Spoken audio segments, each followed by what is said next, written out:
As an investor, I've always kept a watch list of companies to track the progress of potential investments. Today, I'm going to do a deep dive into one of those companies that I've been looking at more closely as of late, Duolingo. The narrative around Duolingo can be confusing. The company will post absolutely stellar results and yet the stock can plummet. You might look at the stock dropping after another strong earnings report and think it's just a fad. You hear about AI and assume it's a risk to the business. In its most recent quarter, Q3 2025, Duolingo reported revenue growth of 41% year over year to $271.7 million, smashing analyst estimates. Adjusted EBITDA soared to $80 million with margins expanding significantly, and yet the market reacted negatively. This happens constantly. The bear case is usually centered on a few key points. First, the valuation looks expensive on a forward basis. Second, people worry that advanced AI translators will make learning a language obsolete. And third, they see slowing growth in one short-term metric and assume the entire investment case is falling apart. So let's tackle these arguments head on, because the risks that Wall Street seems worried about may actually be misunderstood. Right, so to understand the long-term investment case, you first need to understand Duolingo's competitive moat. It's built on a few core pillars that are very difficult to replicate. First is the brand. Duolingo has built one of the most recognizable brands in education, driven by its mascot and its social media presence. This translates directly into lower customer acquisition costs. While competitors spend a significant amount on advertising, Duolingo attracts many users organically. Second is gamification. The company seemed to realize early on that for many people, education isn't a content problem, it's a motivation problem. They didn't just build a learning app, they built an addictive game.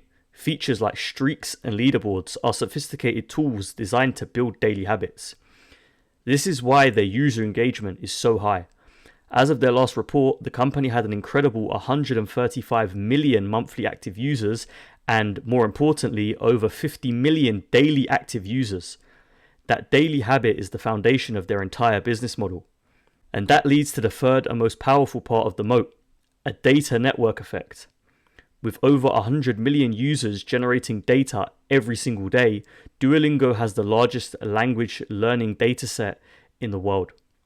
They use this data to constantly refine the learning experience, making the app more effective. As the app improves, it attracts more users, which generates more data. It's a virtuous cycle that accelerates their lead over the competition. Now let's look at the financials, because this is not some speculative cash-burning growth story. Duolingo is already highly profitable and a cash-generating machine.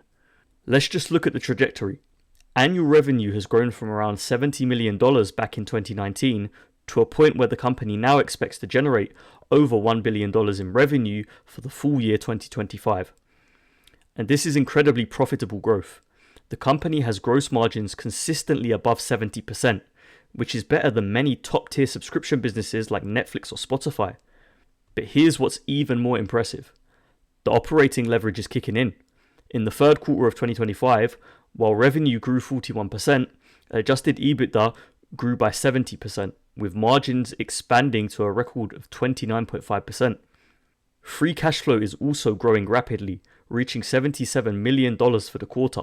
The company has a strong balance sheet with more cash than debt, which gives them immense flexibility to invest in new growth areas. While the market can fixate on quarterly bookings numbers, they might be missing the bigger picture. Duolingo has built a business model that scales beautifully, where profits grow even faster than revenue. So we have a strong moat and excellent profitability.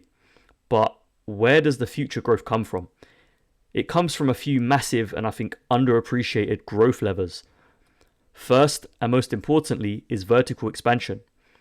The biggest mistake investors might make is thinking that Duolingo is just a language app. That's like saying Amazon in the year 2000 was just a bookseller. The gamified bite-sized learning model is a platform that can be applied to almost any subject. Duolingo has already proven this.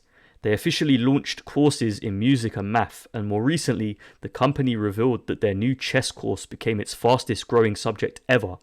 This is the key to the long-term thesis. Each new subject, from coding and finance to history, dramatically expands their total addressable market at a very low marginal cost. They already have the user base and the platform. They just need to roll out the new content. The second growth lever is monetization. Right now, only about 9% of Duolingo's massive monthly user base are paying subscribers. The company is already on a path to generate $1 billion in revenue by converting less than 1 out of every 10 users. With 135 million monthly users, a simple 1% increase in paid penetration adds over 1 million new subscribers. As the company adds more value through new subjects and features, this conversion rate has tremendous runway for growth. The final lever is turning the biggest perceived threat, AI, into an opportunity. While some worry about AI translators, Duolingo is using AI to create new products. They launched Duolingo Max, a premium subscription tier that uses advanced AI for features like personalized feedback and role-playing conversations. This isn't a threat, it's an upsell. And because Duolingo's AI is trained on its massive proprietary dataset, these features are difficult for others to replicate with the same effectiveness. This doesn't even touch on the Duolingo English test, a certified exam that is rapidly gaining ground as a cheaper, more convenient alternative to traditional tests. It's now accepted at over 5,500 programs worldwide, creating another high-margin revenue stream. So let's bring it all together. People see a stock with a high forward PE ratio and get concerned. They see a dip after strong earnings and they panic. They may be missing the forest for the trees. Here you have a company with a powerful competitive moat built on brand, gamification, and the data network effect.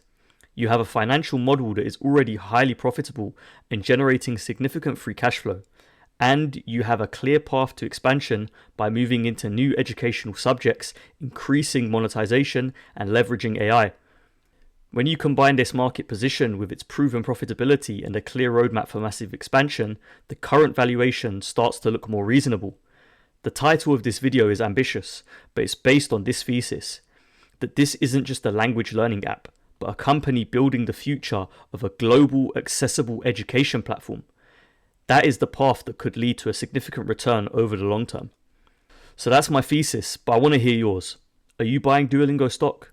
Do you think the AI risk is real, or is it an opportunity? Let me know your thoughts in the comments below, and if you want more deep dives into companies on my watch list, make sure to subscribe to the channel. Thanks for watching.